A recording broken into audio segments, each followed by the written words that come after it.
Gold के international price इस वक्त भी हम देख रहे हैं कि $4,000 से $4,100 के ही दरमियान में है। इस दरमियान में हमने देखा कि जंग रुकी, फिर शुरू हुई, फिर अपने पीक पर गई, फिर एक जंग बंदी की कैफियत आई, लेकिन इस जंग के शुरू होने या रुकने ने गोल्ड प्राइसेस पर कोई ख़ास असर नहीं डाला। इसके अलावा अमेरिका में हमने देखा कि पॉलिसी रेट की अनाउंसमेंट हुई और उसको स्टैटिक रखा गया, उसमें भी कोई कमी या इजाफा नहीं हुआ, तो उसका भी कोई ख़ास असर गोल्ड प्राइस पर नहीं पड़ा। जबकि इस साल के आगाज़ में हमने ये देखा था कि साल के एंड तक की जो प्रेडिक्शंस थी वो बहुत ज़्यादा हायर साइड पर थी। एक मौके पर पाकिस्तान में सोना पौने 6 लाख रुपए तक पहुंच गया था, 5,500 पर ऑन्स इंटरनेशनल गोल्ड प्राइसेस डॉलर्स में चले गए थे। लेकिन अब ऐसा लग रहा है कि शायद दोबारा उस पीक पर जाना बहुत ज़्यादा मुश्किल होगा। तो फिर जो एयर एंडर की जो प्रेडिक्शंस थी उनका क्या होगा, क्या वाकई वहाँ तक ये सिलसिला जाएगा? जो शॉर्ट टर्म के ट्रेडर्स या इन्वेस्टर्स थे उनकी स्ट्रेटजी मुकम्मल तौर पर नाकाम हो गई है शॉर्ट टर्म पर प्रॉफिट कमाने की, तो अब वो महंगा सोना खरीद कर इस वक्त नुकसान में है। उनको क्या करना चाहिए और जो एक कॉमन यूज़र है या एक कंज्यूमर जो होता है उसकी इस वक्त क्या स्ट्रेटजी होनी चाहिए? क्या सोना वाकई पाकिस्तान में जाएगा या नहीं? इस पर हम बात करेंगे। अदनान कादरी साहब हमारे साथ मौजूद हैं, सीनियर वाइस प्रेसिडेंट हैं all Pakistan jeweller manufacturer association के। बहुत शुक्रिया अदनान साहब, प्रोग्राम के लिए आपने वक्त निकाला। अब कुछ एक्सपर्ट्स कुछ अर्से पहले कह रहे थे कि गोल्ड की इंटरनेशनल प्राइस $4,000 से नीचे जाएगी और पाकिस्तान में 4 लाख से नीचे हो जाएगी, लेकिन वो भी नहीं हो रहा, बहुत महंगा भी नहीं हो रहा, एक ही जगह पर स्टैटिक है इस वक्त। क्या वजूहत हैं इसकी? देखिए, सबसे पहले तो मैं आपको बात बताऊं कि ये जब से ईरान और अमेरिका की जो जंग शुरू हुई है, उससे पहले जो सोना जो था वो 5,50,000 रुपये तोला के करीब जो है वो मार्केट रेट हो रही थी। और उसके बाद जैसे जंग शुरू हुई, एक्सपेक्ट किया जा रहा था कि मार्केट बढ़ेगी और मजीद बढ़ेगी। इसी हवाले से जो जितने भी इन्वेस्टर्स थे, वो चाहे वो इंटरनेशनल हो या चाहे वो लोकल मार्केट के हों, वो सब इस गोल्ड परचेज कर रहे थे। लेकिन उसके बिल्कुल ऑपोजिट हुआ ये कि इस जंग की वजह से जो है ऑयल मार्केट बढ़ गई। इस जंग की वजह से ऑयल मार्केट बढ़ गई और ऑयल मार्केट बढ़ने की वजह से जो है सोना और चांदी की जो कीमत थी वो गिरावट का शिकार रही।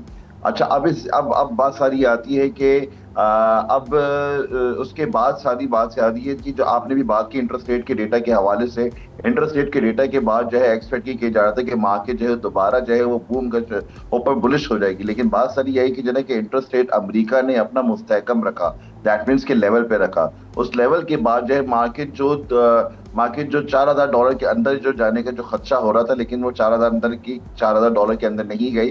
4,100 के करीब जो है उसने ट्रेड किया। इनफैक्ट ये $4,150 भी हुआ और फिर इसके बाद फिर मार्केट जो है वो 4,100 का दोबारा से हिंसा तोड़ती हुई फिर 4,000 के करीब मार्केट ट्रेड हो रही है। अच्छा, बात सारी आती है सारे स्टैटिक्स जो देखते हुए। अब ये जो हफ्ता, ये भी बड़ा एक इम्पोर्टेंट हफ्ता है जिसमें सोने और चांदी की जो मार्केट है बड़ी वॉलेटाइल रह सकती हैं, क्योंकि इस वक्त इस हफ्ते अमेरिका में बड़े इंपॉर्टेंट डेटा है, जिसमें एक एम्प्लॉयमेंट डेटा आप कह सकते हैं जो कि 5 तारीख को एक्सपेक्ट किया जा रहा है, 5 अगस्त को। उसके बाद 6 तारीख को जो है वो नॉन फार्म पेरोल का जो डेटा एक्सपेक्ट किया जा रहा है, जिसमें आपका जो है जॉबलेस रेशियो भी आपका जो है वो बताया जाता है।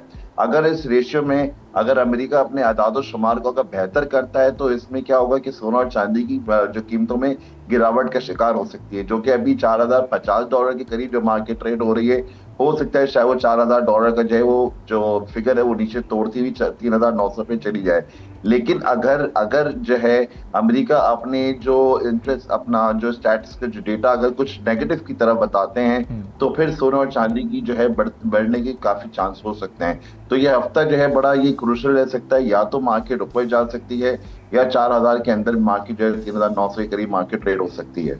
सही चला। अब ये छोटे छोटे अप्स एंड डाउन्स तो आ सकते हैं, लेकिन जो प्रोडिक्शन $6,000 तक चले जाने की थी JP मॉर्गन की और बड़े बड़े इंस्टीट्यूशंस की दिसंबर के एंड तक, तो अब शायद वहाँ तक पहुँचना रियलिस्टिकली मुमकिन नहीं होगा। अब ये बहुत ज़्यादा भी पीक पर गया अगर साल के आखिर तक, तो शायद $4,500, $4,500 या $4,600 शायद ये इसी पीक तक जा सके। 5,000 भी इस वक्त आउट ऑफ रीच ही समझा जा रहा है। नहीं, ऐसा हरगिज नहीं है कि $5,000 आउट ऑफ रीच दे दें, लेकिन ये है कि मार्केट जो है 5,000 जो फिक्र है वो टच करेगी। और इसमें एक्सपेक्ट ये किया जा रहा है, क्योंकि देखिए मार्केट जो है इस वक्त, ये जैसे ही दुनिया में इस वक्त अगर जियो पॉलिटिकल सिचुएशन अगर बेहतर होती हैं तो मार्केट बेहतरी की तरफ आ जाएगी। तो ये जंग के हालात जैसे खत्म होते हैं, आपका जो ऑयल जो है वो उसका गिरावट का शिकार होगा। जब ऑयल गिरावट का शिकार आएगा तो फिर इसके बाद आपके सोने और चांदी की मार्केट जो है वो तेजी में आ सकती हैं। और एक्सपेक्ट ये किया जा रहा है कि इस साल के आखिर तक जो मार्केट जो $5,000 से जो मार्केट नीचे आई है, वो नवंबर दिसंबर तक दोबारा ये फिगर देखेगी। अच्छा, अब बात अगर हम करते हैं चांदी की, तो जिस तरह चांदी $120 से गिरते हुए अभी नीचे जो इस वक्त ट्रेड हो रही है $60 के अंदर, तो ये मार्केट दोबारा से $100 प्लस जो है मार्केट ट्रेड हो रही है चांदी की। इसकी वजूहात ये हैं कि एक तो दुनिया भर में जो है चांदी जो है वो इंडस्ट्रियल पर्पस में यूज हो रही है बहुत ज्यादा। अच्छा, अब क्या है कि जब इंडस्ट्रियल पर्पस में जब चांदी यूज होती है, जब मिकदार ज्यादा होगी आने वाले सालों में या आने वाले कुछ महीनों में, तो जब डिमांड ज्यादा होगी और सप्लाई कम होगी, तो दैट मीन्स ये कि इंटरनेशनल भी जो है वो हाईली ट्रेड होगा और लोकली भी जो है वो माल शॉर्ट होने की वजह से मार्केट माल महंगा मिलेगा, जो कि हमने लास्ट आज से कुछ 4 महीने पहले देखा भी। इंडस्ट्रियल पर्पस में चांदी की डिमांड बहुत ज्यादा थी दुनिया भर में, और इस वजह से सप्लाई कम होने की वजह से मार्केट में चांदी जो थी वो ओवर कॉस्ट सेल हो रही थी। अच्छा, अब मैं आपको बात करूं कि अगर आपकी भी खैर नॉलेज में बात होगी कि आजकल जो ईवी कार्स जो बन रही हैं और जो नए मॉडल्स की जो ईवी कार्स जो लॉन्च होने जा रही हैं 2027 में, तो उसमें जो है वो जो आपकी जो इलेक्ट्रिक बैटरीज हैं उसमें चांदी का मिकदार इस्तेमाल किया जा रहा है।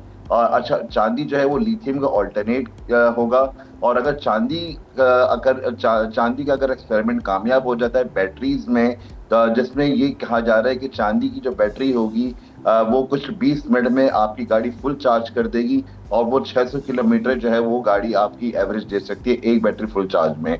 तो अगर ये एक्सपेरिमेंट कामयाब हो जाता है तो आने वाले सालों में चांदी की डिमांड इतनी बढ़ जाएगी कि जना कि आपकी सोच है, और फिर मार्केट जो $120 से जो नीचे आई है वो में भी हो सकता है कि $200 भी चांदी आपके पहुंच जाए।